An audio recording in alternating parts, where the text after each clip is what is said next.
ਵਾਹਿਗੁਰੂ ਜੀ ਕਾ ਖਾਲਸਾ ਵਾਹਿਗੁਰੂ ਜੀ ਕੀ ਫਤਿਹ। ਪਰਮ ਸਤਿਕਾਰਯੋਗ ਜੁਗੋ ਜੁਗ ਅਟਲ ਚਵਰ ਛਤਰ ਤਖਤ ਦੇ ਮਾਲਕ ਦਸਾਂ ਪਾਤਸ਼ਾਹੀਆਂ ਦੀ ਜੋਤ ਗੁਰਗੱਦੀ ਤੇ ਬਿਰਾਜਮਾਨ ਰਾਜਾਨ ਰਾਜ ਭਾਨਾਨ ਭਾਨ ਦੇਵਾਨ ਦੇ ਹੁਕਮਾਂ ਮਹਾਨ। ਧੰਨ ਸਤਿਗੁਰੂ ਸ੍ਰੀ ਗੁਰੂ ਗ੍ਰੰਥ ਸਾਹਿਬ ਸੱਚੇ ਪਾਤਸ਼ਾਹ ਜੀ ਦੀ ਪਵਿੱਤਰ ਹਜ਼ੂਰੀ ਦੇ ਅੰਦਰ ਹਾਜ਼ਰੀਆਂ ਭਰ ਰਹੀ ਸਤਿਗੁਰਾਂ ਦੀ ਸਾਜੀ ਨਿਵਾਜੀ ਗੁਰੂ ਰੂਪ ਗੁਰੂ ਖਾਲਸਾ ਸਾਧ ਸੰਗਤ ਜੀ, ਸਤਿਗੁਰਾਂ ਦੀ ਮਹਾਨ ਕਿਰਪਾ ਦਾ ਸਦਕਾ ਅੱਜ ਆਪਾਂ ਭਾਈ ਗੁਰਦਾਸ ਜੀ ਦੀਆਂ ਵਾਰਾਂ ਦੀ ਕਥਾ ਵਿਚਾਰ ਆਰੰਭ ਕਰਨ ਲੱਗੇ ਹਾਂ। ਗੁਰੂ ਚਰਨਾਂ ਦੇ ਵਿੱਚ ਅਰਦਾਸ ਬੇਨਤੀ ਹੋਈ ਹੈ। ਆਪ ਜੀ ਨੇ ਮੁਖ ਵਾਕ ਸਰਵਣ ਕੀਤਾ ਹੈ।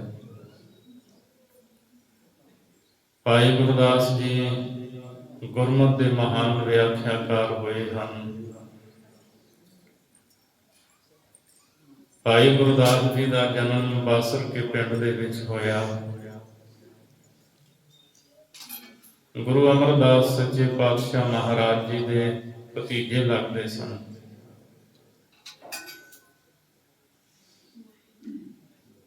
ਸਤਿਗੁਰੂ ਅਮਰਦਾਸ ਮਹਾਰਾਜ ਜੀ ਚਾਰ ਭਰਾਤਾ ਸਨ, ਜਿਨ੍ਹਾਂ ਵਿੱਚੋਂ ਭਾਈ ਈਸ਼ਰ ਦਾਸ ਦੇ ਸੁਪੁੱਤਰ ਭਾਈ ਗੁਰਦਾਸ ਜੀ ਹੋਏ ਹੈ। ਭਾਈ ਗੁਰਦਾਸ ਜੀ ਦੇ ਜਨਮ ਤਰੀਕ ਦੇ ਬਾਰੇ ਇਤਿਹਾਸਕਾਰਾਂ ਦੇ ਵਿੱਚ ਮਤਭੇਦ ਹੈ। ਕਿਸੇ ਨੇ ਈਸਵੀ 1546 ਲਿਖਿਆ ਹੈ, ਕਿਸੇ ਨੇ ਈਸਵੀ 1551 ਲਿਖਿਆ ਹੈ। ਸਤਿਗੁਰੂ ਅਮਰਦਾਸ ਸੱਚੇ ਪਾਤਸ਼ਾਹ ਮਹਾਰਾਜ ਵੇਲੇ ਭਾਈ ਗੁਰਦਾਸ ਜੀ ਦਾ ਜਨਮ ਹੋਇਆ। ਜਦ ਗੁਰੂ ਅਮਰਦਾਸ ਸੱਚੇ ਪਾਤਸ਼ਾਹ ਮਹਾਰਾਜ ਜੀ ਗੋਇੰਦਵਾਲ ਸਾਹਿਬ ਦੀ ਧਰਤੀ ਤੇ ਰਹਿਮਤਾਂ ਵਰਤਾਉਂਦੇ ਸਨ, ਗੁਰਸਿੱਖੀ ਨਾਮਦਾਨ ਇਸ਼ਨਾਨ ਦ੍ਰਿੜ ਕਰਵਾਉਂਦੇ ਸਨ। ਸਤਿਗੁਰੂ ਅਮਰਦਾਸ ਮਹਾਰਾਜ ਜੀ ਦੀ ਦੇਖ ਰੇਖ ਦੇ ਵਿੱਚ ਹੀ ਭਾਈ ਗੁਰਦਾਸ ਜੀ ਦੀ ਪਾਲਣਾ ਪੋਸ਼ਣਾ ਹੋਈ ਹੈ। ਧੰਨ ਗੁਰੂ ਅਮਰਦਾਸ ਸੱਚੇ ਪਾਤਸ਼ਾਹ ਜੀ ਨੇ ਭਾਈ ਗੁਰਦਾਸ ਜੀ ਦੀ ਵਿਦਿਆ ਦਾ ਵੀ ਖਾਸ ਪ੍ਰਬੰਧ ਕੀਤਾ। ਆਪਣੀ ਨਿਗਰਾਨੀ ਦੇ ਵਿੱਚ ਗੁਰੂ ਅਮਰਦਾਸ ਮਹਾਰਾਜ ਜੀ ਨੇ ਭਾਈ ਗੁਰਦਾਸ ਜੀ ਨੂੰ ਵਿਦਿਆ ਪੜ੍ਹਾਈ। ਭਾਈ ਗੁਰਦਾਸ ਜੀ ਪੰਜਾਬੀ, ਹਿੰਦੀ, ਬ੍ਰਿਜ ਭਾਸ਼ਾ, ਸੰਸਕ੍ਰਿਤ, ਉਰਦੂ, ਫਾਰਸੀ ਦੇ ਵੀ ਵੱਡੇ ਵਿਦਵਾਨ ਸਨ।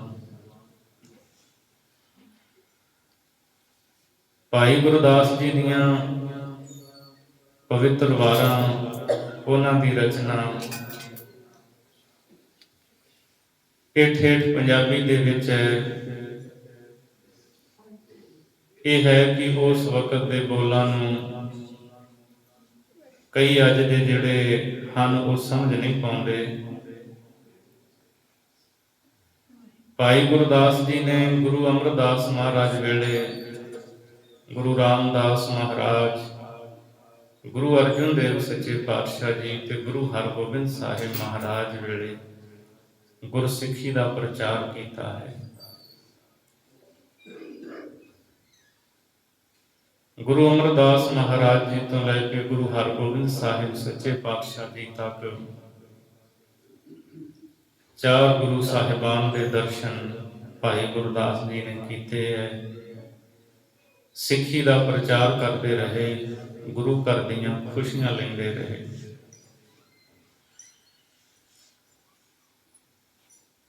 ਸਤਿਗੁਰੂ ਗੁਰੂ ਰਾਮਦਾਸ ਮਹਾਰਾਜ ਜੀ ਜਦ ਜੋਤੀ ਜੋਤ ਸਮਾਉਂਦੇ ਹੈ, ਉਸ ਵਕਤ ਭਾਈ ਗੁਰਦਾਸ ਜੀ ਆਗਰੇ ਪ੍ਰਚਾਰ ਕਰਨ ਗਏ ਹੋਏ ਸਨ। ਸੁਨੇਹਾ ਮਿਲਿਆ, ਫਿਰ ਆਪ ਜੀ ਗੁਰਸਿੱਖਾਂ ਦੇ ਸਮੇਤ ਸ੍ਰੀ ਅੰਮ੍ਰਿਤਸਰ ਸਾਹਿਬ ਦੀ ਧਰਤੀ ਤੇ ਆਏ।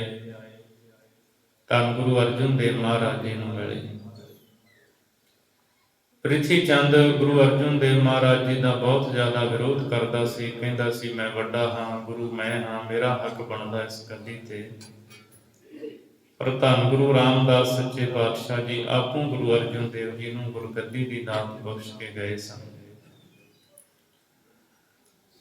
ਭਾਈ ਗੁਰਦਾਸ ਜੀ ਨੇ ਇੱਕ ਲੋਹੇ ਦੀ ਕੰਧ ਬਣ ਕੇ ਜਿੰਨੇ ਵਿਰੋਧੀ ਸਨ ਗੁਰੂ ਅਰਜਨ ਦੇਵ ਸੱਚੇ ਪਾਤਸ਼ਾਹ ਜੀ ਦੇ ਲੋਹੇ ਦੀ ਕੰਧ ਬਣ ਕੇ ਉਹਨਾਂ ਨੂੰ ਰੋਕਿਆ, ਜਵਾਬ ਵੀ ਦਿੱਤੇ।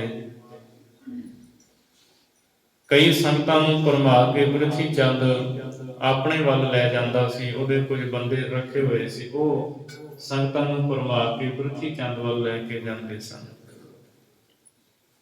ਭਾਈ ਗੁਰਦਾਸ ਜੀ ਤੇ ਬਾਬਾ ਬੁੱਢਾ ਸਾਹਿਬ ਜੀ, ਇਹ ਦੋ ਮਹਾਨ ਗੁਰੂ ਕੇ ਪਿਆਰੇ ਸਿੱਖ, ਇਹ ਸੰਗਤਾਂ ਨੂੰ ਅਸਲੀਅਤ ਤੋਂ ਜਾਣੂ ਕਰਵਾਉਂਦੇ ਸੀ ਕਿ ਗੁਰੂ ਅਰਜਨ ਦੇਵ ਮਹਾਰਾਜ ਜੀ ਗੁਰੂ ਹਨ। ਪ੍ਰਿਥੀ ਚੰਦ ਜਿਹੜਾ ਹੈ ਉਹ ਝੂਠ ਬੋਲਦਾ ਹੈ, ਉਹ ਗੁਰੂ ਨਹੀਂ। ਭਾਈ ਗੁਰਦਾਸ ਜੀ ਨੇ ਇਹ ਜੋ ਭਾਈ ਗੁਰਦਾਸ ਜੀ ਦੀ ਰਚਨਾ ਹੈ, ਇਹ ਜ਼ਿਆਦਾ ਰਚਨਾ ਧੰਨ ਗੁਰੂ ਅਰਜਨ ਦੇਵ ਮਹਾਰਾਜ ਵੇਲੇ ਰਚੀ ਹੈ। ਜਿਵੇਂ ਜਿਵੇਂ ਅਸੀਂ ਭਾਈ ਗੁਰਦਾਸ ਦੀਆਂ ਵਾਰਾਂ ਪੜਾਂਗੇ ਤਿਵੇਂ ਤਿਵੇਂ ਸਾਨੂੰ ਪਤਾ ਲੱਗਦਾ ਜਾਏਗਾ। ਗੁਰੂ ਹਰਗੋਬਿੰਦ ਸਾਹਿਬ ਮਹਾਰਾਜ ਵੇਲੇ ਵੀ ਆਪ ਜੀ ਨੇ ਇਹ ਰਚਨਾ ਜਿਹੜੀ ਹੈ ਕੀਤੀ ਹੈ। ਫਿਰ ਐਸੇ ਮਹਾਨ ਲਿਖਾਰੀ ਹਨ ਭਾਈ ਗੁਰਦਾਸ ਜੀ, ਜਿਨ੍ਹਾਂ ਨੂੰ ਸਭ ਤੋਂ ਪਹਿਲਾਂ ਆਦਿ ਸ੍ਰੀ ਗੁਰੂ ਗ੍ਰੰਥ ਸਾਹਿਬ ਜੀ ਦੇ ਸਵਰੂਪ ਲਿਖਣ ਦਾ ਮਾਣ ਪ੍ਰਾਪਤ ਹੈ। ਧੰਨ ਗੁਰੂ ਅਰਜਨ ਦੇਵ ਸੱਚੇ ਪਾਤਸ਼ਾਹ ਮਹਾਰਾਜ ਸਤਿਗੁਰੂ ਦੇ ਵੇਲੇ ਪ੍ਰਿਥੀ ਚੰਦ ਦਾ ਪੁੱਤਰ ਮਿਹਰਬਾਨ, ਉਹ ਵੀ ਕਵਿਤਾ ਰਚ ਲੈਂਦਾ ਸੀ। ਪਰ ਕਵਿਤਾ ਰਚ ਕੇ ਵਿੱਚ ਨਾਮ ਗੁਰੂ ਨਾਨਕ ਸਾਹਿਬ ਦਾ ਦਰਜ ਕਰ ਦਿੰਦਾ ਸੀ। ਇੱਕ ਦਿਨ ਕੀਰਤਨ ਕਰਦਿਆਂ ਹੋਇਆਂ ਸਤਿਗੁਰੂ ਦੀ ਬਾਣੀ ਦਾ ਸ਼ਬਦ ਛੱਡ ਕੇ ਕੀਰਤਨੀ ਜਥੇ ਨੇ ਮਿਹਰਬਾਨ ਦਾ ਜਿਹੜਾ ਸ਼ਬਦ ਸੀ ਉਹ ਗਾਇਆ। ਤਾਂ ਗੁਰੂ ਅਰਜਨ ਦੇਵ ਮਹਾਰਾਜ ਜੀ ਸੁਣ ਕੇ ਬਹੁਤ ਹੈਰਾਨ ਹੋਏ। ਫਿਰ ਸੱਚੇ ਪਾਤਸ਼ਾਹ ਨੇ ਭਾਈ ਗੁਰਦਾਸ ਜੀ ਨੂੰ ਕਿਹਾ ਕਿ ਗੁਰੂ ਕੀ ਬਾਣੀ ਜੁਦਾ ਕਰੀਏ। ਮਹਾਰਾਜ ਗੁਰੂ ਅਰਜਨ ਦੇਵ ਸੱਚੇ ਪਾਤਸ਼ਾਹ ਜੀ ਨੇ ਗੁਰੂ ਸਾਹਿਬਾਨ ਦੀ, ਭਗਤ ਜਨਾਂ ਦੀ ਸਮੁੱਚੀ ਬਾਣੀ ਨੂੰ ਇੱਕ ਥਾਂ ਤੇ ਇਕੱਤਰ ਕਰਨ ਦਾ ਸੰਕਲਪ ਕੀਤਾ। ਗੋਇੰਦਵਾਲ ਸਾਹਿਬ ਦੀ ਧਰਤੀ ਤੋਂ ਬਾਬਾ ਮੋਹਨ ਜੀ ਦੇ ਪਾਸੋਂ ਗੁਰਬਾਣੀ ਦੀਆਂ ਪੋਥੀਆਂ ਲੈ ਕੇ ਆਂਦੀਆਂ। ਅੰਮ੍ਰਿਤਸਰ ਸਾਹਿਬ ਦੀ ਧਰਤੀ ਤੇ ਗੁਰਬਾਣੀ ਦੀਆਂ ਪੋਥੀਆਂ ਲੈ ਕੇ ਆਏ। ਜਿੱਥੇ ਅੱਜ ਕੱਲ੍ਹ ਗੁਰਦੁਆਰਾ ਰਾਮਸਰ ਸਾਹਿਬ ਹੈ, ਇਹ ਅਸਥਾਨ ਗੁਰੂ ਗ੍ਰੰਥ ਸਾਹਿਬ ਜੀ ਦੀ ਸੰਪਾਦਨਾ ਦੇ ਵਾਸਤੇ ਨਿਯਤ ਕੀਤਾ ਗਿਆ। ਇੱਥੇ ਤੰਬੂ ਕਨਾਤਾਂ ਲਾਏ ਗਏ, ਸਾਰੀ ਸਾਫ਼ ਸਫਾਈ ਕੀਤੀ, ਸਾਰੀਆਂ ਤਿਆਰੀਆਂ ਮੁਕੰਮਲ ਹੋ ਗਈਆਂ। ਧੰਨ ਗੁਰੂ ਅਰਜਨ ਦੇਵ ਸੱਚੇ ਪਾਤਸ਼ਾਹ ਜੀ ਦੀ ਨਜ਼ਰ ਭਾਈ ਗੁਰਦਾਸ ਜੀ ਦੇ ਉੱਪਰ ਗਈ। ਮਹਾਰਾਜ ਨੇ ਬਚਨ ਕਿਹਾ, ਭਾਈ ਗੁਰਦਾਸ ਜੀ ਤੁਸੀਂ ਸਮੁੱਚੀ ਬਾਣੀ ਆਪਣੀ ਕਲਮ ਦੇ ਨਾਲ ਲਿਖੋਗੇ। ਗੁਰੂ ਗ੍ਰੰਥ ਸਾਹਿਬ ਮਹਾਰਾਜ ਜੀ ਦੀ ਬਾਣੀ ਲਿਖਣੀ ਆਰੰਭ ਹੋਈ। ਭਾਈ ਗੁਰਦਾਸ ਜੀ ਨੂੰ ਸਤਿਗੁਰੂ ਪਾਤਸ਼ਾਹ ਜੀ ਨੇ ਲਿਖਾਰੀ ਲਾਇਆ। ਗੁਰੂ ਅਰਜਨ ਦੇਵ ਮਹਾਰਾਜ ਜੀ ਆਪ ਕੋਲ ਬੈਠ ਕੇ ਭਾਈ ਗੁਰਦਾਸ ਜੀ ਤੋਂ ਬਾਣੀ ਲਿਖਵਾਉਂਦੇ। ਭਾਈ ਗੁਰਦਾਸ ਜੀ ਬਾਣੀ ਲਿਖਦੇ। ਇੱਕ ਓੰਕਾਰ ਤੋਂ ਲੈ ਕੇ 18 10 20 ਤੱਕ ਪੰਚਮ ਪਾਤਸ਼ਾਹ ਮਹਾਰਾਜ ਜੀ ਨੇ ਪਵਿੱਤਰ ਬਾਣੀ ਦਾ ਸਵਰੂਪ ਲਿਖਾਇਆ, ਗੁਰੂ ਗ੍ਰੰਥ ਸਾਹਿਬ ਮਹਾਰਾਜ ਜੀ ਦਾ। ਇਸ ਨੂੰ ਕਰਤਾਰਪੁਰ ਵਾਲੀ ਬੀੜ ਵੀ ਕਿਹਾ ਜਾਂਦਾ ਹੈ, ਭਾਈ ਗੁਰਦਾਸ ਵਾਲੀ ਬੀੜ ਵੀ ਕਿਹਾ ਜਾਂਦਾ ਹੈ। ਬਾਅਦ ਵਿੱਚ 10ਵੇਂ ਪਾਤਸ਼ਾਹ ਨੇ ਭਾਈ ਮਨੀ ਸਿੰਘ ਨੂੰ ਲਿਖਾਰੀ ਲਾ ਕੇ ਦਮਦਮਾ ਸਾਹਿਬ ਦੀ ਧਰਤੀ ਤੇ ਬਾਣੀ ਲਿਖਵਾਈ ਸੀ। ਨਾਲ ਗੁਰੂ ਤੇਗ ਬਹਾਦਰ ਜੀ ਦੀ ਵੀ ਬਾਣੀ ਦਰਜ ਕੀਤੀ ਸੀ, ਕਿਉਂਕਿ ਜਿਹੜਾ ਸਵਰੂਪ ਭਾਈ ਗੁਰਦਾਸ ਜੀ ਨੇ ਲਿਖਿਆ ਉਹਦੇ ਵਿੱਚ ਗੁਰੂ ਤੇਗ ਬਹਾਦਰ ਮਹਾਰਾਜ ਜੀ ਦੀ ਬਾਣੀ ਦਰਜ ਨਹੀਂ ਹੈ। ਸੋ ਐਸੇ ਮਹਾਨ ਗੁਰੂ ਕੇ ਪਿਆਰੇ ਸਿੱਖ ਹਨ, ਲਿਖਾਰੀ ਹਨ, ਵਿਦਵਾਨ ਹਨ ਭਾਈ ਗੁਰਦਾਸ ਜੀ, ਜਿਨ੍ਹਾਂ ਨੇ ਸਭ ਤੋਂ ਪਹਿਲਾਂ ਆਦਿ ਸ੍ਰੀ ਗੁਰੂ ਗ੍ਰੰਥ ਸਾਹਿਬ ਜੀ ਦੀ ਬੀੜ ਲਿਖੀ, ਪਵਿੱਤਰ ਸਵਰੂਪ ਲਿਖਿਆ। ਸੰਨ 1604 ਈਸਵੀ ਨੂੰ ਧੰਨ ਗੁਰੂ ਗ੍ਰੰਥ ਸਾਹਿਬ ਸੱਚੇ ਪਾਤਸ਼ਾਹ ਜੀ ਦਾ ਪਹਿਲਾ ਪ੍ਰਕਾਸ਼ ਸੱਚਖੰਡ ਸ੍ਰੀ ਹਰਿਮੰਦਰ ਸਾਹਿਬ ਵਿਖੇ ਕੀਤਾ ਗਿਆ। ਭਾਈ ਗੁਰਦਾਸ ਜੀ ਜਿੱਥੇ ਆਪ ਲਿਖਾਰੀ ਸਨ, ਉੱਥੇ ਵੱਖ-ਵੱਖ ਥਾਵਾਂ ਤੇ ਜਾ ਕਰਕੇ ਗੁਰਸਿੱਖੀ ਦਾ ਪ੍ਰਚਾਰ ਕਰਦੇ ਰਹੇ। ਰਿਸ਼ਤੇ ਵਿੱਚ ਗੁਰੂ ਅਰਜਨ ਦੇਵ ਮਹਾਰਾਜ ਜੀ ਦੇ ਮਾਮਾ ਜੀ ਲੱਗਦੇ ਸਨ। ਬੀਬੀ ਭਾਨੀ ਜੀ ਦੇ ਚਾਚੇ ਦੇ ਪੁੱਤ ਭਰਾ ਹਨ ਭਾਈ ਗੁਰਦਾਸ ਜੀ। ਜਿੱਥੇ ਵੀ ਸਤਿਗੁਰੂ ਪਾਤਸ਼ਾਹ ਜੀ ਭੇਜਦੇ, ਆਪ ਜੀ ਉੱਥੇ ਜਾਂਦੇ, ਗੁਰ ਸ਼ਬਦ ਦੀ ਵਿਆਖਿਆ ਕਰਦੇ, ਸਤਿਗੁਰੂ ਦੇ ਸ਼ਬਦ ਦੇ ਨਾਲ ਸੰਗਤਾਂ ਨੂੰ ਜੋੜਦੇ ਔਰ ਸਿੱਖੀ ਦਾ ਪ੍ਰਚਾਰ ਕਰਕੇ ਮਹਾਨ ਪਰਉਪਕਾਰ ਕਰਦੇ। ਭਾਈ ਗੁਰਦਾਸ ਨੇ ਲੰਮਾ ਸਮਾਂ ਪ੍ਰਚਾਰ ਕੀਤਾ ਹੈ, ਗੁਰੂ ਘਰ ਦੀਆਂ ਖੁਸ਼ੀਆਂ ਲਈਆਂ ਹਨ। ਗੁਰੂ ਹਰਗੋਬਿੰਦ ਸਾਹਿਬ ਸੱਚੇ ਪਾਤਸ਼ਾਹ ਮਹਾਰਾਜ ਜਦੋਂ ਤਖਤ ਤੇ ਸੁਭਾਏਮਾਨ ਹੁੰਦੇ, ਗੁਰੂ ਅਰਜਨ ਦੇਵ ਮਹਾਰਾਜ ਜੀ ਦੀ ਸ਼ਹੀਦੀ ਤੋਂ ਬਾਅਦ, ਤਾਂ ਲਗਭਗ 31 ਸਾਲ ਭਾਈ ਗੁਰਦਾਸ ਜੀ ਮੇਰੀ ਪੀਰੀ ਦੇ ਮਾਲਕ ਗੁਰੂ ਹਰਗੋਬਿੰਦ ਸਾਹਿਬ ਮਹਾਰਾਜ ਜੀ ਦੀ ਚਰਨ ਸ਼ਰਨ ਵਿੱਚ ਰਹਿ ਕੇ ਪ੍ਰਚਾਰ ਕਰਦੇ। ਇੱਕ ਵਾਰ ਭਾਈ ਗੁਰਦਾਸ ਜੀ ਨੇ ਆਪਣੀਆਂ ਵਾਰਾਂ ਦੇ ਵਿੱਚ ਇਹ ਸ਼ਬਦ ਦਰਜ ਕੀਤੇ, ਜੇ ਗੁਰ ਸਾਂਗ ਵਰਤਦਾ ਸਿੱਖ ਸਿਦਕ ਨਾ ਹਾਰੇ। ਜੇ ਗੁਰੂ ਸਵਾਂਗ ਰਚਦਾ ਵੀ ਹੈ, ਸਿੱਖ ਨੂੰ ਸਿਦਕ ਨਹੀਂ ਹਾਰਨਾ ਚਾਹੀਦਾ। ਮੀਰੀ ਪੀਰੀ ਦੇ ਮਾਲਕ ਗੁਰੂ ਹਰਗੋਬਿੰਦ ਸਾਹਿਬ ਮਹਾਰਾਜ ਜੀ ਨੇ ਵਿਚਾਰਿਆ ਕਿ ਜੇ ਗੁਰੂ ਹੀ ਸਵਾਂਗ ਵਰਤ ਕੇ ਸਿੱਖ ਨੂੰ ਭਰਮਾ ਦੇਵੇ, ਫਿਰ ਸਿੱਖ ਕੀ ਕਰ ਸਕਦਾ। ਜੇ ਗੁਰੂ ਚਾਹੇ ਕਿ ਮੈਂ ਇਸ ਨੂੰ ਭਰਮਾਉਣਾ ਹੈ, ਇਹਦੇ ਵਿੱਚ ਤਾਂ ਸੂਖਮ ਹੰਕਾਰ ਹੈ, ਇਹਦੀ ਨਿਵਰਤੀ ਜ਼ਰੂਰੀ ਹੈ ਔਰ ਕਰਨੀ ਚਾਹੀਦੀ ਹੈ। ਕੌਤਕ ਤਾਂ ਸਤਿਗੁਰੂ ਨੇ ਸਾਰਾ ਗੁਰਸਿੱਖਾਂ ਨੂੰ ਸਮਝਾਉਣ ਵਾਸਤੇ ਰਚਿਆ ਸੀ।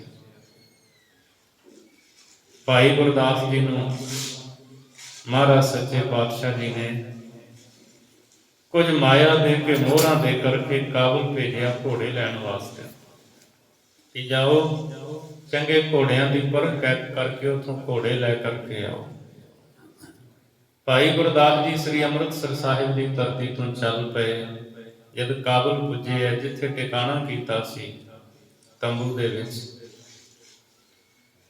ਉਥੇ ਘੋੜਿਆਂ ਦੇ ਵਪਾਰੀ ਮਿਲੇ, ਸੌਦਾ ਹੋ ਗਿਆ। ਜਦ ਅੰਦਰ ਤੰਬੂ ਵਿੱਚ ਜਾ ਕਰਕੇ ਮੋਹਰਾਂ ਗਿਣਨ ਲੱਗੇ ਐ, ਥੈਲਾ ਖੁੱਲਿਆ, ਕੀ ਨਜ਼ਰ ਆਇਆ? ਮੋਹਰਾਂ ਨਹੀਂ, ਇਹ ਤਾਂ ਠੀਕਰੀਆਂ ਹਨ। ਹੈਰਾਨ ਹੋ ਗਏ, ਕਹਿੰਦੇ ਮੋਹਰਾਂ ਲੈ ਕੇ ਆਇਆ, ਇਹ ਠੀਕਰੀਆਂ ਕਿਵੇਂ ਬਣ ਗਈਆਂ? ਨਜ਼ਰ ਆਈਆਂ ਠੀਕਰੀਆਂ। ਮੈਂ ਤਾਂ ਸੌਦਾ ਕਰ ਚੁੱਕਾ ਹਾਂ, ਵਪਾਰੀਆਂ ਨੂੰ ਕੀ ਮੂੰਹ ਵਿਖਾਵਾਂਗਾ। ਉੱਥੋਂ ਹੀ ਤੰਬੂ ਪਾੜ ਕੇ ਪਿਛਲੇ ਪਾਸਿਓਂ ਨਿਕਲ ਗਏ, ਰੁਕੇ ਨਹੀਂ। ਨਾਲ ਦੇ ਜਿਹੜੇ ਸਿੱਖ ਸਾਥੀ ਸਨ, ਉਹਨਾਂ ਵੇਖਿਆ ਵੀ ਤੰਬੂ ਵਿੱਚ ਗਏ, ਬਾਹਰ ਨਹੀਂ ਆਏ, ਅੰਦਰ ਜਾ ਕੇ ਕੀ ਵੇਖਦੇ ਐ? ਥੈਲਿਆਂ ਦੇ ਮੂੰਹ ਖੁੱਲੇ ਪਏ ਐ, ਮੋਹਰਾਂ ਉਸੇ ਤਰ੍ਹਾਂ ਪਈਆਂ ਨੇ। ਤੰਬੂ ਪਿਛਲੇ ਪਾਸਿਓਂ ਪਾਟਾ ਹੋਇਆ, ਭਾਈ ਗੁਰਦਾਸ ਜੀ ਉੱਥੇ ਨਹੀਂ ਹਨ। ਨਾਲ ਦੇ ਸਿੱਖਾਂ ਨੇ ਮੋਹਰਾਂ ਗਿਣ ਕਰਕੇ ਉਹਨਾਂ ਵਪਾਰੀਆਂ ਨੂੰ ਦਿੱਤੀਆਂ, ਘੋੜੇ ਖਰੀਦੇ। ਉਹ ਸਿੱਖ ਘੋੜੇ ਲੈ ਕਰਕੇ ਧੰਨ ਗੁਰੂ ਹਰਗੋਬਿੰਦ ਸਾਹਿਬ ਮਹਾਰਾਜ ਦੇ ਕੋਲ ਅੰਮ੍ਰਿਤਸਰ ਸਾਹਿਬ ਆ ਗਏ ਤੇ ਆ ਕਰਕੇ ਸਤਿਗੁਰੂ ਸੱਚੇ ਪਾਤਸ਼ਾਹ ਜੀ ਨੂੰ ਦੱਸਿਆ ਕਿ ਮਹਾਰਾਜ ਭਾਈ ਗੁਰਦਾਸ ਨਾਲ ਚਲੇ ਗਏ।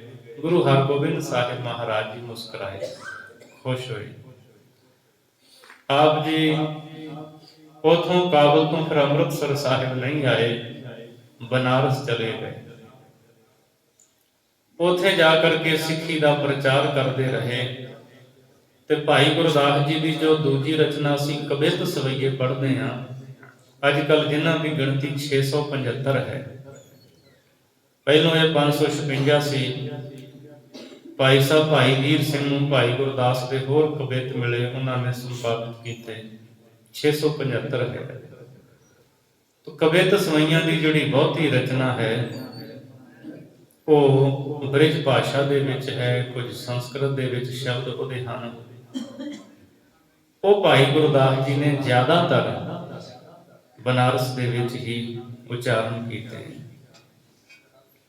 ਗੁਰੂ ਤੋਂ ਦੂਰ ਰਹੇ ਵਿਛੋੜੇ ਦਾ ਦਰਦ ਵੀ ਹੈ, ਸੱਚੇ ਪਾਤਸ਼ਾਹ ਕਦੋਂ ਦੀਦਾਰ ਹੋਣਗੇ। ਕਦੇ ਸੁਪਨੇ ਦੀ ਗੱਲ ਕਰਦੇ, ਅੱਜ ਸੁਪਨੇ ਵਿੱਚ ਮੇਰੇ ਸਤਿਗੁਰੂ ਨੇ ਕਿਰਪਾ ਕਰਕੇ ਮੈਨੂੰ ਦੀਦਾਰ ਬਖਸ਼ਿਆ। ਉਥੋਂ ਦਾ ਜਿਹੜਾ ਬਨਾਰਸ ਦਾ ਰਾਜਾ ਸੀ ਉਹ ਭਾਈ ਗੁਰਦਾਸ ਜੀ ਤੋਂ ਇੰਨਾ ਪ੍ਰਭਾਵਿਤ ਹੋਇਆ, ਉਹਨੇ ਸਿੱਖੀ ਧਾਰਨ ਕਰ ਲਈ, ਸਿੱਖ ਬਣ ਗਿਆ। ਕੁਝ ਹੋਰ ਸਨ, ਉਹਨਾਂ ਨੇ ਵੀ ਸਿੱਖੀ ਧਾਰਨ ਕੀਤੀ। ਗੁਰੂ ਹਰਗੋਬਿੰਦ ਸਾਹਿਬ ਮਹਾਰਾਜ ਜੀ ਨੇ ਮੇਵੜੇ ਸਿੱਖ ਨੂੰ ਭੇਜ ਕੇ ਭਾਈ ਗੁਰਦਾਸ ਨੂੰ ਆਪਣੇ ਕੋਲ ਬੁਲਾਇਆ। ਪਾਤਸ਼ਾਹ ਦਾ ਸੁਨੇਹਾ ਸੁਣ ਕੇ ਨੇਤਰਾਂ ਦੇ ਵਿੱਚ ਨੀਰ ਹੈ, ਆਪੋਂ ਹੀ ਗੁਰੂ ਹਰਗੋਬਿੰਦ ਸਾਹਿਬ ਮਹਾਰਾਜ ਦੇ ਕੋਲ ਹਾਜ਼ਰ ਹੋਏ। ਸੱਚੇ ਪਾਤਸ਼ਾਹ ਦੇ ਕੋਲ ਜਦ ਆਏ ਹੈ, ਆਪ ਹੀ ਮੁਸ਼ਕਾਂ ਬੰਨ ਲਈਆਂ, ਮਹਾਰਾਜ ਨੂੰ ਨਮਸਕਾਰ ਕੀਤੀ, ਮੱਥਾ ਟੇਕਿਆ। ਤੇ ਗੁਰੂ ਹਰਗੋਬਿੰਦ ਸਾਹਿਬ ਸੱਚੇ ਪਾਤਸ਼ਾਹ ਨੂੰ ਕਹਿੰਦੇ, ਸਤਿਗੁਰੂ ਆਪ ਸਮਰੱਥ ਹੋ, ਜੋ ਮੈਂ ਇਹ ਬਚਨ ਉਚਾਰੇ ਸੀ, ਜੇ ਗੁਰ ਸਾਂਗ ਵਰਤਦਾ ਸਿੱਖ ਸਿਦਕ ਨਾ ਹਾਰੇ। ਕਿ ਸਿੱਖ ਨੂੰ ਸਿਦਕ ਨਹੀਂ ਹਾਰਨਾ ਚਾਹੀਦਾ। ਤੇ ਗੁਰੂ ਹਰਗੋਬਿੰਦ ਸਾਹਿਬ ਮਹਾਰਾਜ ਮੁਸਕਰਾ ਕੇ ਕਹਿੰਦੇ, ਫਿਰ ਕਾਬਲ ਤੋਂ ਕਿਉਂ ਚਲੇ ਗਏ?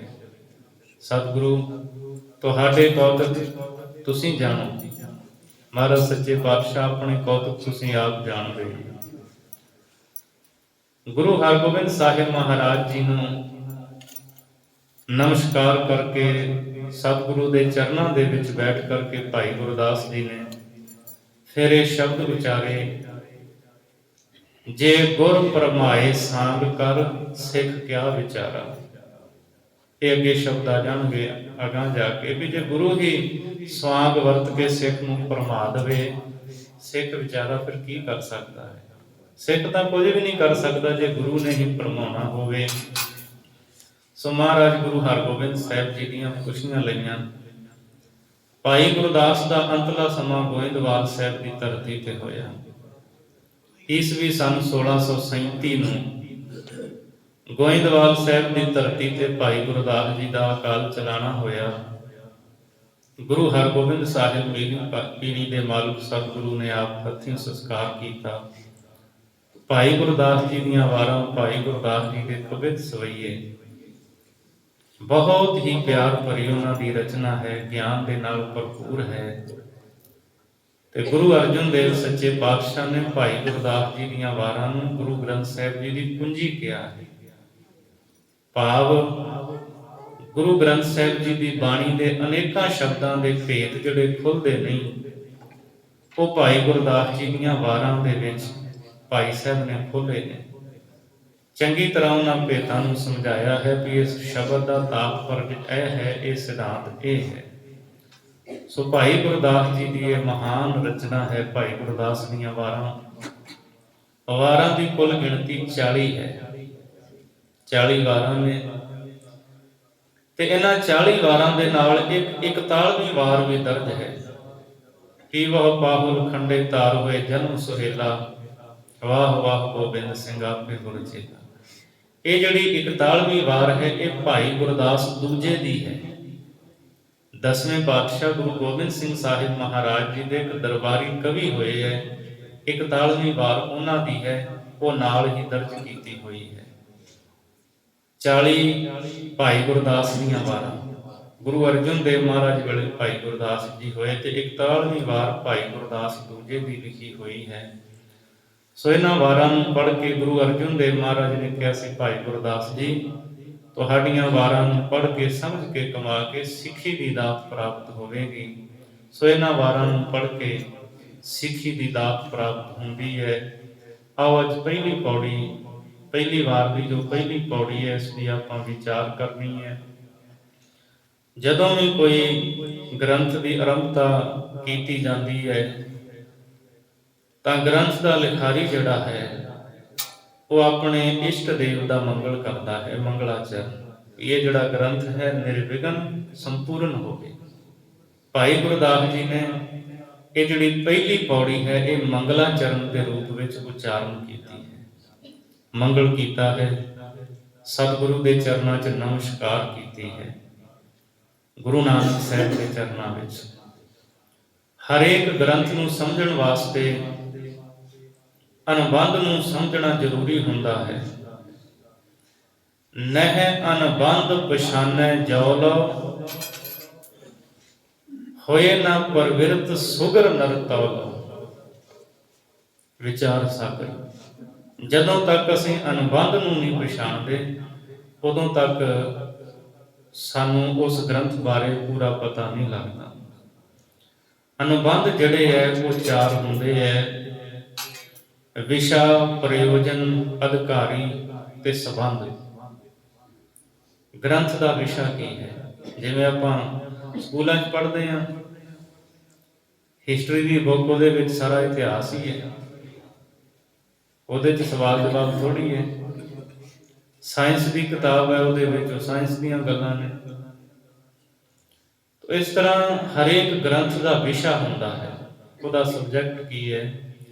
ਭਾਈ ਗੁਰਦਾਸ ਦੀਆਂ ਵਾਰਾਂ ਪਹਿਲਾ ਅਨੁਬੰਧ ਜਿਹੜਾ ਵਿਸ਼ਾ ਉਹਦਾ ਇਹ ਹੈ: ਵਾਹਿਗੁਰੂ ਪਰਮਾਤਮਾ ਦੇ ਨਾਮ ਜਪਦਿਆਂ ਹੋਇਆਂ ਅਦੁੱਤੀ ਆਤਮਾ ਦਾ ਜਿਹੜਾ ਗਿਆਨ ਹੈ,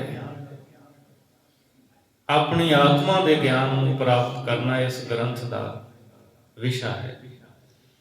ਦੂਸਰਾ ਹੁੰਦਾ ਹੈ ਪ੍ਰਯੋਜਨ। ਇਹ ਪ੍ਰਯੋਜਨ ਕੀ ਹੈ, ਮਿਲਣਾ ਕੀ ਹੈ? ਇਸ ਗ੍ਰੰਥ ਨੂੰ ਪੜ੍ਹ ਕੇ, ਸੁਣ ਕੇ, ਪ੍ਰੇਮਾ ਭਗਤੀ ਕਰਕੇ ਸਿੱਖੀ ਦੀ ਪ੍ਰਾਪਤੀ ਇਸ ਗ੍ਰੰਥ ਦਾ ਪ੍ਰਯੋਜਨ ਹੈ। ਭਾਈ ਗੁਰਦਾਸ ਦੀਆਂ ਵਾਰਾਂ ਨੂੰ ਪੜ੍ਹ ਕੇ ਸਿੱਖੀ ਦੀ ਪ੍ਰਾਪਤੀ ਹੁੰਦੀ ਹੈ। ਤੀਜਾ ਹੈ ਅਧਿਕਾਰੀ। ਇਸ ਗ੍ਰੰਥ ਨੂੰ ਪੜ੍ਹਨ ਦਾ ਅਧਿਕਾਰੀ ਕੌਣ ਹੈ? ਜਿਹਦੇ ਅੰਦਰ ਸਿੱਖੀ ਨੂੰ ਪ੍ਰਾਪਤ ਕਰਨ ਦੀ ਇੱਛਾ ਹੈ, ਭਾਵਨਾ ਵਾਲਾ, ਉਹ ਇਸ ਗ੍ਰੰਥ ਨੂੰ ਪੜ੍ਹਨ ਦਾ ਅਧਿਕਾਰੀ ਹੈ। ਜਿਹਦੇ ਅੰਦਰ ਸਿੱਖੀ ਦੀ ਭਾਵਨਾ ਨਹੀਂ,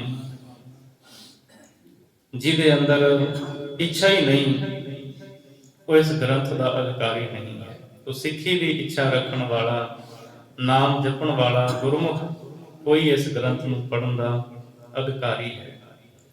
ਚੌਥਾ ਹੁੰਦਾ ਸੰਬੰਧ, ਜਿਸ ਨੂੰ ਵਿਦਵਾਨ ਪ੍ਰਤਿਪਾਦਿਆ ਤੇ ਪ੍ਰਤਿਪਾਦਕ ਕਹਿੰਦੇ। ਪ੍ਰਤਿਪਾਦਕ ਕਿਹਾ ਜਾਂਦਾ ਹੈ ਲਿਖਣ ਵਾਲੇ ਨੂੰ, ਜੋ ਗ੍ਰੰਥ ਉਹਨੇ ਲਿਖਿਆ ਹੈ, ਤੇ ਪ੍ਰਤਿਪਾਦਕ ਕਿਹਾ ਜਾਂਦਾ ਉਹ ਲਿਖਣ ਵਾਲਾ ਤੇ ਪ੍ਰਤਿਪਾਦਕ ਜਿਹੜਾ ਉਹਦਾ ਵਿਸ਼ਾ ਹੈ। ਸੋ ਭਾਈ ਗੁਰਦਾਸ ਜੀ ਦੀ ਇਸ ਬਾਣੀ ਦੇ ਵਿੱਚ ਵਾਹਿਗੁਰੂ ਪਰਮਾਤਮਾ ਦੇ ਨਾਲ ਮਿਲਾਪ, ਸਿੱਖੀ ਦੀ ਰਹਿਤ ਬਹਿਤ, ਇਹ ਭਾਈ ਗੁਰਦਾਸ ਜੀ ਦਾ ਔਰ ਇਸ ਗ੍ਰੰਥ ਦਾ ਸੰਬੰਧ ਹੈ। ਕਿਉਂਕਿ ਉਹ ਆਪ ਸਿੱਖੀ ਵਿੱਚ ਪਰਿਪੱਕ ਨੇ ਔਰ ਉਹਨਾਂ ਨੇ ਸਿੱਖੀ ਦੀ ਜਿਹੜੀ ਮਰਿਆਦਾ ਹੈ ਉਹੀ ਇਸ ਗ੍ਰੰਥ ਦੇ ਵਿੱਚ ਦਰਜ ਕੀਤੀ ਹੈ। ਸੋ ਆਓ ਅੱਗੇ ਪਹਿਲੀ ਪੌੜੀ ਦੇ ਵਿੱਚ ਭਾਈ ਗੁਰਦਾਸ ਜੀ ਹੁਣ ਜਿਵੇਂ ਜਿਵੇਂ ਆਪਣੀ ਰਚਨਾ ਕਰਦੇ ਹੈ, ਤਿਵੇਂ ਤਿਵੇਂ ਆਪਾਂ ਇਹ ਜਿਹੜਾ ਭਾਈ ਗੁਰਦਾਸ ਦਾ ਅੰਮ੍ਰਿਤਮਈ ਉਪਦੇਸ਼ ਹੈ ਸਰਵਣ ਕਰਾਂਗੇ। ਇੱਕ ਓੰਕਾਰ ਸਤਿਗੁਰ ਪ੍ਰਸਾਦ। ਪ੍ਰਮਾਤਮਾ ਇੱਕ ਹੈ, ਅਦੁੱਤੀ ਹੈ, ਸਜਾਤੀ ਵਿਜਾਤੀ ਸਵੈਗਤ ਭੇਦ ਰਹਿਤ ਹੈ। ਤਿੰਨਾਂ ਕਾਲਾਂ ਦੇ ਵਿੱਚ ਸਦਾ ਹੀ ਰਹਿਣ ਵਾਲਾ ਹੈ, ਤ੍ਰੈ ਕਾਲ ਆਬਾਦ ਹੈ, ਚੇਤਨ ਹੈ, ਆਨੰਦ ਸਰੂਪ ਹੈ। ਉਹਦੀ ਪ੍ਰਾਪਤੀ ਕਿਵੇਂ ਹੁੰਦੀ ਹੈ? ਸਤਿਗੁਰ ਪ੍ਰਸਾਦ, ਸਤਿਗੁਰੂ ਦੀ ਕਿਰਪਾ ਦੇ ਨਾਲ ਉਹਦੀ ਪ੍ਰਾਪਤੀ ਹੁੰਦੀ ਹੈ। ਵਾਰਾਂ ਭਾਈ ਗੁਰਦਾਸ ਜੀ, ਇਹ ਭਾਈ ਗੁਰਦਾਸ ਜੀ ਦੀਆਂ ਵਾਰਾਂ ਹਨ। ਪੁਰਾਣੇ ਸਮੇਂ ਦੇ ਵਿੱਚ ਯੋਧਿਆਂ ਸੂਰਬੀਰਾਂ ਦੀਆਂ ਵਾਰਾਂ ਗਾਈਆਂ ਜਾਂਦੀਆਂ ਸਨ, ਪੌੜੀਆਂ ਰਚਦੇ ਹੁੰਦੇ ਸਨ। ਗੁਰੂ ਗ੍ਰੰਥ ਸਾਹਿਬ ਜੀ ਦੀ ਜਦੋਂ ਅਸੀਂ ਬਾਣੀ ਪੜ੍ਹਦੇ ਹਾਂ ਤਾਂ ਗੁਰੂ ਗ੍ਰੰਥ ਸਾਹਿਬ ਜੀ ਦੀ ਬਾਣੀ ਦੇ ਵਿੱਚ ਕੁੱਲ 22 ਵਾਰਾਂ ਹਨ। ਪੋਥੀ ਵੀ ਮਿਲ ਜਾਂਦੀ ਹੈ 22 ਵਾਰਾਂ ਦੀ। ਮਹਾਰਾਜ ਗੁਰੂ ਅਰਜਨ ਦੇਵ ਜੀ ਨੇ ਗੁਰੂ ਗ੍ਰੰਥ ਸਾਹਿਬ ਜੀ ਦੀ ਸੰਪਾਦਨਾ ਵੇਲੇ ਕੁਝ ਵਾਰਾਂ ਦੀਆਂ ਪੌੜੀਆਂ ਦੇ ਨਾਲ ਸ਼ਲੋਕ ਤੇ ਮਹੱਲੇ ਦਰਜ ਕਰਵਾਏ। ਅੱਜ ਵੀ ਜਿਵੇਂ ਅਸੀਂ ਬਸੰਤ ਕੀ ਵਾਰ ਮਹੱਲ ਪੰਜਵਾ ਇਹ ਪੜ੍ਹਦੇ ਹਾਂ, ਇਹਦੀਆਂ 3 ਪੌੜੀਆਂ ਹੀ ਹਨ। ਭਾਈ ਸੱਤੇ ਬਲਵੰਡੇ ਦੀ ਜਿਹੜੀ ਵਾਰ ਪੜ੍ਹਦੇ ਹਾਂ ਉਹਦੀਆਂ 8 ਪੌੜੀਆਂ ਹਨ, ਕੋਈ ਸ਼ਲੋਕ ਤੇ ਮਹੱਲਾ ਉਹਦੇ ਨਾਲ ਨਹੀਂ। ਜਿਹੜੀਆਂ ਵਾਰਾਂ ਗੁਰੂ ਗ੍ਰੰਥ ਸਾਹਿਬ ਵਿੱਚ ਦਰਜ ਨੇ ਇਹ ਸਿਰਫ ਪਹਿਲਾਂ ਪੌੜੀਆਂ ਹੀ ਸੀ। ਜਦੋਂ ਭਾਈ ਗੁਰਦਾਸ ਨੇ ਗੁਰੂ ਗ੍ਰੰਥ ਸਾਹਿਬ ਜੀ ਦੀ ਪਾਵਨ ਬੀੜ ਲਿਖੀ, ਸਰੂਪ ਲਿਖਿਆ, ਤਾਂ ਉਦੋਂ ਮਹਾਰਾਜ ਗੁਰੂ ਅਰਜਨ ਦੇਵ ਜੀ ਨੇ ਸ਼ਲੋਕ ਤੇ ਮਹੱਲੇ ਦਰਜ ਕਰਵਾਏ ਸੀ।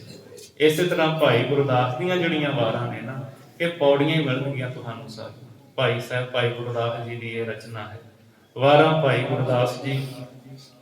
ਹੁਣ ਸਭ ਤੋਂ ਪਹਿਲਾਂ ਭਾਈ ਗੁਰਦਾਸ ਜੀ ਨੂੰ ਜੇ ਪੁੱਛੀਏ, ਭਾਈ ਗੁਰਦਾਸ ਜੀ ਕਿ ਦੁਨੀਆ ਦਾ ਹਰੇਕ ਜਿਹੜਾ ਲਿਖਾਰੀ ਹੈ ਜਦੋਂ ਉਹ ਲਿਖਣਾ ਸ਼ੁਰੂ ਕਰਦਾ ਹੈ, ਉਹ ਜਾਂ ਆਪਣੀ ਪੁਸਤਕ ਲਿਖਦਾ ਹੈ, ਗ੍ਰੰਥ ਲਿਖਦਾ ਹੈ, ਤਾਂ ਉਹ ਸਭ ਤੋਂ ਪਹਿਲਾਂ ਆਪਣੇ ਇਸ਼ਟ ਦੇਵ ਦਾ ਮੰਗਲ ਕਰਦਾ ਹੈ। ਤੁਹਾਡਾ ਇਸ਼ਟ ਕੌਣ ਹੈ, ਕਿਰਪਾ ਕਰਕੇ ਦੱਸੋ। ਤਾਂ ਭਾਈ ਸਾਹਿਬ ਜੀ ਲਿਖਦੇ ਨੇ, ਨਮਸਕਾਰ ਗੁਰਦੇਵ ਕੋ ਸਤਨਾਮ ਜਿਸ ਮੰਤਰ ਸੁਣਾਇਆ। ਭਾਈ ਗੁਰਦਾਸ ਜੀ ਕਹਿੰਦੇ ਮੇਰੇ ਇਸ਼ਟ ਧੰਨ ਗੁਰੂ ਨਾਨਕ ਦੇਵ ਸੱਚੇ ਪਾਤਸ਼ਾਹ ਜੀ ਹਨ। ਭਾਈ ਗੁਰਦਾਸ ਜੀ ਨੇ ਗੁਰੂ ਨਾਨਕ ਸਾਹਿਬ ਜੀ ਨੂੰ ਗੁਰਦੇਵ ਕਿਹਾ ਹੈ। ਜਿਵੇਂ ਆਪਾਂ ਮੁੱਢ ਨੂੰ ਪਾਣੀ ਦਈਏ, ਦਰਖਤ ਦੇ ਮੁੱਢ ਨੂੰ, ਤਾਂ ਉਹਦਾ ਪ੍ਰਯੋਜਨ ਸਾਰਾ ਦਰਖਤ ਹਰਿਆ ਭਰਿਆ ਚੰਗੀ ਤਰ੍ਹਾਂ ਫਲੀਭੂਤ ਹੁੰਦਾ ਹੈ। ਇਸੇ ਤਰ੍ਹਾਂ ਗੁਰੂ ਨਾਨਕ ਸਾਹਿਬ ਦੇ ਚਰਨਾਂ ਵਿੱਚ ਨਮਸਕਾਰ ਕਰਕੇ ਸਾਰੇ ਹੀ ਗੁਰੂ ਸਾਹਿਬਾਨ ਦੇ ਚਰਨਾਂ ਵਿੱਚ ਭਾਈ ਗੁਰਦਾਸ ਜੀ ਨਮਸਕਾਰ ਕਰਦੇ ਨੇ। ਕਹਿੰਦੇ ਨਮਸਕਾਰ ਗੁਰਦੇਵ ਕੋ, ਧੰਨ ਗੁਰੂ ਨਾਨਕ ਦੇਵ ਸੱਚੇ ਪਾਤਸ਼ਾਹ ਜੀ ਨੂੰ ਮੇਰੀ ਨਮਸਕਾਰ ਹੈ। ਸਤਨਾਮ ਜਿਸ ਮੰਤਰ ਸੁਣਾਇਆ, ਜਿਨ੍ਹਾਂ ਨੇ ਗੁਰੂ ਨਾਨਕ ਸਾਹਿਬ ਜੀ ਨੇ ਸਮੁੱਚੀ ਹੀ ਲੋਕਾਈ ਦੇ ਭਲੇ ਵਾਸਤੇ ਥਾਵਾਂ ਥਾਵਾਂ ਤੇ ਜਾ ਕੇ ਪ੍ਰਮਾਤਮਾ ਦਾ ਸੱਚਾ ਨਾਮ ਮੰਤਰ ਸਾਰਿਆਂ ਨੂੰ ਸੁਣਾਇਆ ਹੈ। ਅਸੀਂ ਬਾਣੀ ਵਿੱਚ ਪੜ੍ਹਦੇ ਹਾਂ, ਜਪ ਮਨ ਸਤਨਾਮ ਸਦਾ ਸਤਨਾਮ, ਹਲਤ ਪਲਤ ਮੁਖ ਉਜਲ ਹੋਈ ਹੈ, ਨਿਤ ਧਿਆਈਏ ਹਰ ਪੁਰਖ ਨਿਰੰਜਨ। ਜਿਹੜਾ ਵੀ ਪ੍ਰਮਾਤਮਾ ਦਾ ਨਾਮ ਜਪਦਾ ਹੈ, ਲੋਕ ਪਰਲੋਕ ਦੇ ਵਿੱਚ ਉਹਦਾ ਮੁਖ ਉਜਲਾ ਹੋ ਜਾਂਦਾ ਹੈ। ਸਤਨਾਮ ਜਿਸ ਮੰਤਰ ਸੁਣਾਇਆ, ਜਿਨ੍ਹਾਂ ਨੇ ਪ੍ਰਮਾਤਮਾ ਦੇ ਸੱਚੇ ਨਾਮ ਦਾ ਮੰਤਰ ਸੰਸਾਰ ਦੇ ਲੋਕਾਂ ਨੂੰ ਸੁਣਾਇਆ ਹੈ। ਤੇ ਫਿਰ ਭਾਈ ਸਾਹਿਬ ਨੂੰ ਪੁੱਛਿਆ, ਭਾਈ ਸਾਹਿਬ ਜੀ ਇਹ ਨਾਮ ਮੰਤਰ ਜੋ ਗੁਰੂ ਨਾਨਕ ਸਾਹਿਬ ਜੀ ਨੇ ਵਾਹਿਗੁਰੂ ਗੁਰਮੰਤਰ ਦਿੱਤਾ ਹੈ, ਇਹਦਾ ਲਾਭ ਕੀ ਹੁੰਦਾ ਹੈ, ਫਲ ਕੀ ਹੈ? ਭਾਈ ਸਾਹਿਬ ਅੱਗੇ ਉਹਦਾ ਫਲ ਦੱਸਦੇ ਨੇ, ਭਵਜਲ ਵਿੱਚੋਂ ਕੱਢ ਕੇ ਮੁਕਤ ਪਦਾਰਥ ਮਾਹੇ ਸਮਾਇਆ। ਕਹਿੰਦੇ ਜਿਨ੍ਹਾਂ ਨੇ ਵੀ ਪ੍ਰਮਾਤਮਾ ਦਾ ਨਾਮ ਸਤਿਗੁਰੂ ਤੋਂ ਸੁਣ ਕੇ ਮੰਨ ਕੇ ਜਪ ਕੇ ਕਮਾਇਆ ਹੈ, ਜਿਨ੍ਹਾਂ ਨੇ ਵੀ ਪ੍ਰਮਾਤਮਾ ਦੇ ਸੱਚੇ ਨਾਮ ਨੂੰ ਜਪਿਆ ਹੈ, ਭਵਜਲ ਵਿੱਚੋਂ ਕੱਢ ਕੇ ਇਸ ਨਾਮ ਮੰਤਰ ਨੇ ਉਹਨਾਂ ਨੂੰ ਸੰਸਾਰ ਭੌਜਲ ਵਿੱਚ ਡੁੱਬਣ ਤੋਂ ਬਚਾ ਲਿਆ। ਸੰਸਾਰ ਭੌਜਲ ਵਿੱਚ ਡੁੱਬਦਿਆਂ ਹੋਇਆਂ ਨੂੰ ਬਾਹਰ ਕੱਢ ਕੇ ਮੁਕਤ ਪਦਾਰਥ ਮਾਹੇ ਸਮਾਇਆ, ਮੁਕਤੀ ਦੇ ਪਦਾਰਥ ਵਿੱਚ ਸਮਾ ਦਿੱਤਾ, ਭਾਵ ਜੀਵਨ ਮੁਕਤੀ ਵਿੱਚ ਸਮਾ ਦਿੱਤਾ। ਜਿਨ੍ਹਾਂ ਨੇ ਵੀ ਨਾਮ ਜਪਿਆ ਉਹ ਪੁਰਸ਼ ਜੀਵਨ ਮੁਕਤ ਹੋ ਗਏ।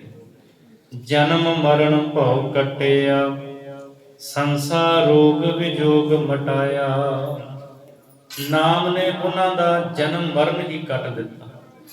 ਉਹ ਪੁਰਸ਼ ਮੁਕਤ ਹੋ ਗਏ ਜਿਨ੍ਹਾਂ ਨੇ ਨਾਮ ਦਾ ਆਸਰਾ ਲਿਆ। ਸੰਸਾਰ ਰੋਗ ਵਿਜੋਗ ਮਿਟਾਇਆ। ਉਹਨਾਂ ਦਾ ਰੋਗ, ਹਉਮੈ ਦਾ ਰੋਗ ਪਰਮੇਸ਼ਰ ਦੇ ਨਾਮ ਨੇ ਦੂਰ ਕਰ ਦਿੱਤਾ। ਵਿਜੋਗ, ਵਿਛੋੜਾ ਜੋ ਪਰਮੇਸ਼ਰ ਨਾਲੋਂ ਪਿਆ ਹੋਇਆ ਸੀ, ਨਾਮ ਨੇ ਉਹਨਾਂ ਦਾ ਵਿਛੋੜਾ ਵੀ ਦੂਰ ਕਰ ਦਿੱਤਾ ਤੇ ਉਹਨਾਂ ਦੇ ਅੰਦਰੋਂ ਸਾਰੇ ਸੰਸੇ ਭਰਮ ਜਿਹੜੇ ਸੀ ਪਰਮੇਸ਼ਰ ਦੇ ਨਾਮ ਨੇ ਨਿਵਰਤ ਕਰ ਦਿੱਤੇ। ਫਿਰ ਭਾਈ ਸਾਹਿਬ ਨੂੰ ਪੁੱਛੀਏ, ਭਾਈ ਸਾਹਿਬ ਜੀ ਸੰਸਾ ਕੀ ਹੈ? ਸੰਸੇ ਦੀ ਰੂਪ ਰੇਖਾ ਤੁਸੀਂ ਕਿਸ ਨੂੰ ਗਿਣਦੇ ਹੋ? ਹੁਣ ਅਗਲੀ ਪੰਕਤੀ ਵਿੱਚ ਦੱਸਦੇ ਹੈ, ਸੰਸਾ ਇਹੋ ਸੰਸਾਰ ਹੈ, ਜਨਮ ਮਰਨ ਵਿੱਚ ਦੁੱਖ ਸਬਾਇਆ। ਕਹਿੰਦੇ ਜਿਹੜਾ ਸੰਸਾ ਹੈ ਇਹ ਸੰਸਾਰ ਸੰਸੇ ਦਾ ਹੀ ਰੂਪ ਹੈ। ਬੰਦਾ ਸੰਸੇ ਕਰਕੇ ਭਰਮ ਕਰਕੇ ਸੰਸਾਰ ਨੂੰ ਸੱਤ ਮੰਨ ਕੇ ਬੈਠਾ ਹੈ, ਪਰਮਾਤਮਾ ਦੇ ਨਾਮ ਨੂੰ ਜਪਦਾ ਨਹੀਂ, ਜਿਸ ਕਰਕੇ ਜਨਮ ਮਰਨ ਦੇ ਵਿੱਚ ਪਿਆ ਰਹਿੰਦਾ ਹੈ ਤੇ ਆਵਾ ਗਾਉਣ ਦਾ ਚੱਕਰ ਉਹਦਾ ਬਣਿਆ ਰਹਿੰਦਾ ਹੈ। ਇਹ ਸੰਸਾਰ ਸੰਸੇ ਦਾ ਰੂਪ ਹੈ, ਇਹਦੇ ਵਿੱਚ ਹੀ ਜਨਮ ਮਰਨ ਦੇ ਸਾਰੇ ਦੁੱਖ ਮੌਜੂਦ ਹਨ। ਜਮ ਦੰਡ ਸਿਰੋਂ ਨਾ ਉਤਰੈ, ਸਾਕਤ ਦੁਰਜਨ ਜਨਮ ਗਵਾਇਆ। ਜਿਹੜਾ ਵਾਹਿਗੁਰੂ ਦੇ ਨਾਮ ਤੋਂ ਵਾਂਝਾ ਹੈ, ਖਾਲੀ ਹੈ, ਜਿਹੜਾ ਪਰਮਾਤਮਾ ਦੇ ਨਾਮ ਨੂੰ ਨਹੀਂ ਜਪਦਾ, ਜਮ ਦੰਡ ਸਿਰੋਂ ਨਾ ਉਤਰੈ, ਉਹਦੇ ਸਿਰ ਤੋਂ ਜਮਾਂ ਦਾ ਡੰਡਾ ਕਦੇ ਵੀ ਲੈਂਦਾ ਨਹੀਂ, ਉਹ ਜਮਾਂ ਦੀ ਮਾਰ ਹੀ ਖਾਂਦਾ ਹੈ। ਸਾਕਤ ਦੁਰਜਨ ਜਨਮ ਗਵਾਇਆ। ਸਾਕਤ ਕਹਿੰਦੇ ਨੇ ਸ਼ਕਤੀ ਦੇ ਉਪਾਸ਼ਕ ਨੂੰ, ਜਿਹੜੇ ਮਾਇਆ ਦੇ ਉਪਾਸ਼ਕ ਨੇ, ਮਾਇਆ ਦੇ ਪੁਜਾਰੀ ਨੇ, ਪਰਮਾਤਮਾ ਨੂੰ ਜਪਦੇ ਨਹੀਂ। ਭਾਈ ਗੁਰਦਾਸ ਜੀ ਕਹਿੰਦੇ ਇਹੋ ਜਿਹੇ ਸਾਕਤ ਰੱਬ ਨਾਲੋਂ ਟੁੱਟੇ ਹੋਏ ਜਿਹੜੇ ਪੁਰਸ਼ ਨੇ, ਦੁਰ ਜਨ, ਉਹ ਭੈੜੇ ਜਨ ਹਨ, ਔਗਣਾ ਵਾਲੇ ਨੇ, ਭੈੜੇ ਪੁਰਸ਼ ਹਨ, ਜਨਮ ਗਵਾਇਆ। ਉਹਨਾਂ ਨੇ ਇਹ ਕੀਮਤੀ ਮਨੁੱਖਾ ਜਨਮ ਵਿਅਰਥ ਹੀ ਗਵਾ ਲਿਆ ਹੈ। ਐਵੇਂ ਹੀ ਵਿਕਾਰਾਂ ਦੇ ਵਿੱਚ ਔਗਣਾ ਨੂੰ, ਜ਼ਹਿਰ ਨੂੰ ਇਕੱਠਿਆਂ ਕਰਦਿਆਂ ਹੀ ਆਪਣੇ ਅਮੋਲਕ ਜਨਮ ਨੂੰ ਉਹਨਾਂ ਨੇ ਗਵਾ ਲਿਆ ਹੈ। ਪਰ ਜਨਮ ਨੂੰ ਸਫਲ ਕਿਹਨਾਂ ਨੇ ਕੀਤਾ ਹੈ? ਭਾਈ ਗੁਰਦਾਸ ਜੀ ਅੱਗੇ ਦੱਸਦੇ ਹੈ, ਚਰਨ ਗਏ ਗੁਰਦੇਵ ਕੇ, ਸਤ ਸ਼ਬਦ ਦੇ ਮੁਕਤ ਕਰਾਇਆ। ਜਿਨ੍ਹਾਂ ਜਿਨ੍ਹਾਂ ਨੇ ਗੁਰੂ ਨਾਨਕ ਸਾਹਿਬ ਦੇ ਚਰਨਾਂ ਨੂੰ ਫੜਿਆ ਹੈ, ਗਹੇ ਦਾ ਅਰਥ ਹੁੰਦਾ ਫੜਨਾ, ਗ੍ਰਹਿਣ ਕਰਨਾ। ਜਿਨ੍ਹਾਂ ਗੁਰਸਿੱਖਾਂ ਨੇ, ਜਿਨ੍ਹਾਂ ਸ਼ਰਧਾਲੂਆਂ ਨੇ, ਪਿਆਰਿਆਂ ਨੇ ਧੰਨ ਗੁਰੂ ਨਾਨਕ ਸਾਹਿਬ ਜੀ ਦੇ ਚਰਨਾਂ ਦਾ ਓਟ ਆਸਰਾ ਲਿਆ ਹੈ, ਸਤਿਗੁਰੂ ਨੇ ਸੱਚੇ ਸ਼ਬਦ ਦੀ ਦਾਤ ਬਖਸ਼ ਕੇ ਉਹਨਾਂ ਨੂੰ ਸੰਸਾਰ ਭੋਜਨ ਵਿੱਚ ਡੁੱਬਣ ਨਹੀਂ ਦਿੱਤਾ, ਮੁਕਤ ਕਰਾਇਆ।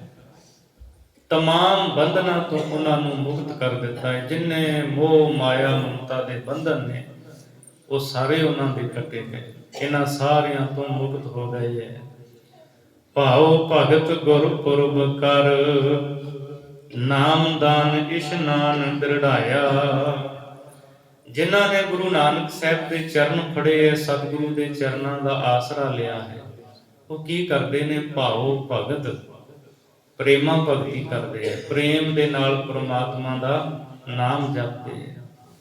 ਗੁਰਪੁਰਬ, ਪ੍ਰੇਮ ਭਗਤੀ ਕਰਦਿਆਂ ਗੁਰਪੁਰਬ ਮਨਾਉਂਦੇ ਹੈ, ਬੜੇ ਪਿਆਰ ਦੇ ਨਾਲ ਸਤਿਗੁਰਾਂ ਦੇ ਪੁਰਬ ਮਨਾਉਂਦੇ। ਜਿਵੇਂ ਸਾਰੇ ਗੁਰੂ ਕੇ ਪਿਆਰੇ ਸਿੱਖ ਜਦੋਂ ਗੁਰੂ ਨਾਨਕ ਸਾਹਿਬ ਦਾ ਗੁਰਪੁਰਬ ਆਉਂਦਾ ਹੈ, ਭਾਵਨਾ ਦੇ ਨਾਲ ਮਨਾਉਂਦੇ ਹੈ। ਕਲਗੀਧਰ ਪਾਤਸ਼ਾਹ ਗੁਰੂ ਗੋਬਿੰਦ ਸਿੰਘ ਮਹਾਰਾਜ ਜੀ ਦਾ ਪ੍ਰਕਾਸ਼ ਪੁਰਬ ਆਉਣ ਵਾਲੀ 9 ਜਨਵਰੀ ਨੂੰ ਆ ਰਿਹਾ ਹੈ। ਹਰ ਸਾਲ ਆਪ ਜੀ ਭਾਵਨਾ ਦੇ ਨਾਲ ਮਨਾਉਂਦੇ ਹਨ, ਔਰ ਇਸ ਸਾਲ ਵੀ ਭਾਵਨਾ ਨਾਲ ਮਨਾਇਆ ਜਾਵੇਗਾ। 8 ਤਰੀਕ ਨੂੰ ਨਗਰ ਕੀਰਤਨ ਹੋਣਗੇ, 7 ਨੂੰ ਸ੍ਰੀ ਅਖੰਡ ਪਾਠ ਸਾਹਿਬ ਦੀ ਆਰੰਭਤਾ। ਜਿਹੜੇ ਗੁਰੂ ਕੇ ਸਿੱਖ ਨੇ ਨਾ, ਉਹ ਭਾਵਨਾ ਦੇ ਨਾਲ ਗੁਰਪੁਰਬ ਮਨਾਉਂਦੇ ਆ। ਭਾਉ ਭਗਤ ਗੁਰਪੁਰਬ ਕਰ, ਨਾਮਦਾਨ ਇਸ਼ਨਾਨ ਦ੍ਰਿੜਾਇਆ। ਨਾਮ ਜਪਦੇ ਐ, ਜਥਾ ਸ਼ਕਤ ਦਾਨ ਕਰਦੇ ਐ, ਇਸ਼ਨਾਨ ਕਰਦੇ ਐ। ਨਾਮ ਦਾਨ ਇਸ਼ਨਾਨ, ਜਿੱਥੇ ਆਪ ਦ੍ਰਿੜ ਕਰਦੇ ਐ, ਉੱਥੇ ਹੋਰਾਂ ਨੂੰ ਵੀ ਨਾਮ ਦਾਨ ਇਸ਼ਨਾਨ ਦੇ ਵਿੱਚ ਪੱਕਿਆਂ ਕਰਦੇ ਐ। ਇਹ ਗੁਰਸਿੱਖ ਉਹਨਾਂ ਦੇ ਜੀਵਨ ਦੀ ਕਰਨੀ ਹੈ। ਆਪ ਜਪਦੇ ਤੇ ਹੋਰਾਂ ਨੂੰ ਜਪਾਉਂਦੇ ਐ।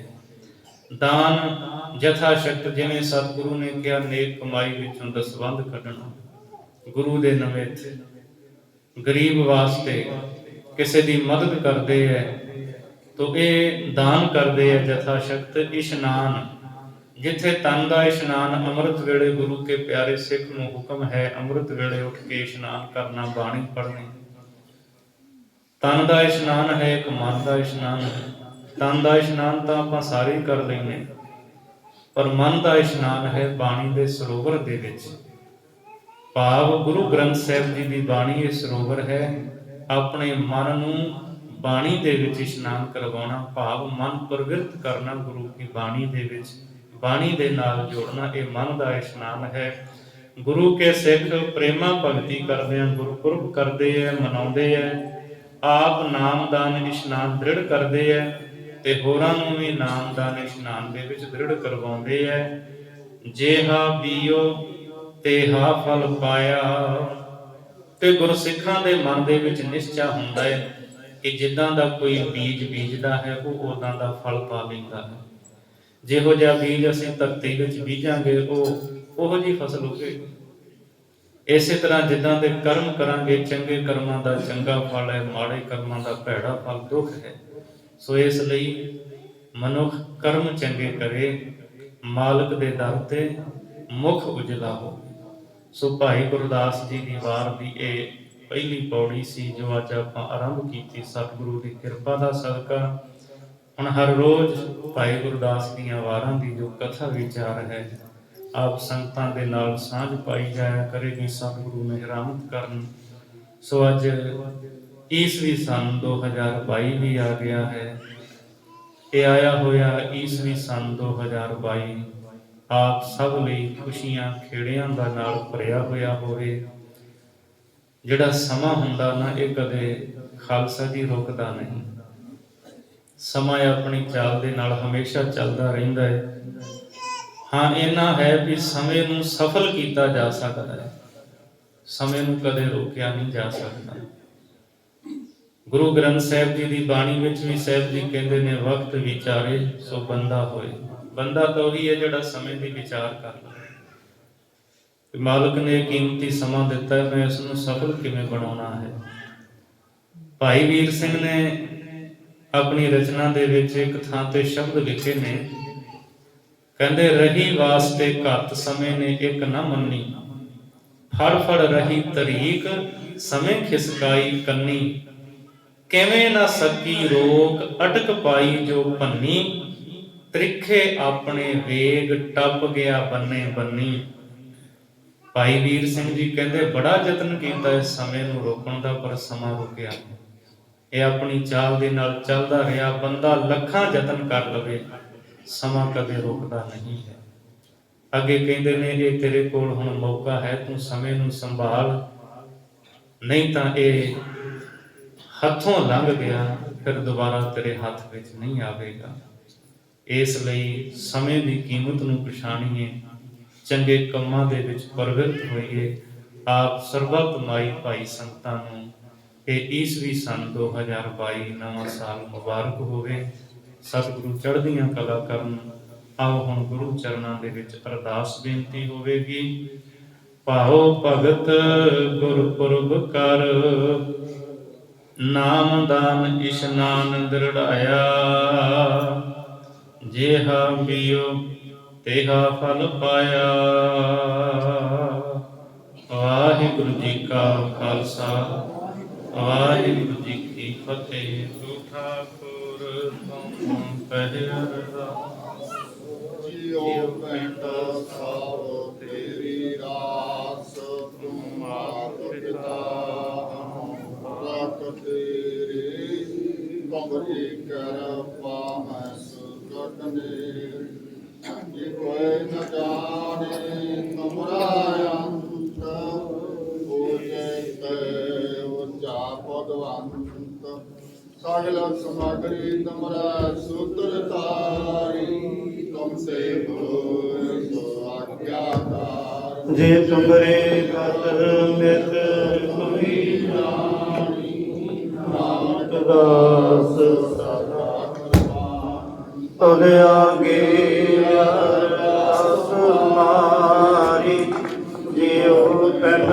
ਸਭ ਤੇਰਾ, ਕਹੁ ਨਾਨਕ ਸਭ ਤੇਰੀ ਵਡਿਆਈ, ਕੋਈ ਨਾਮ ਨ ਜਾਣੇ,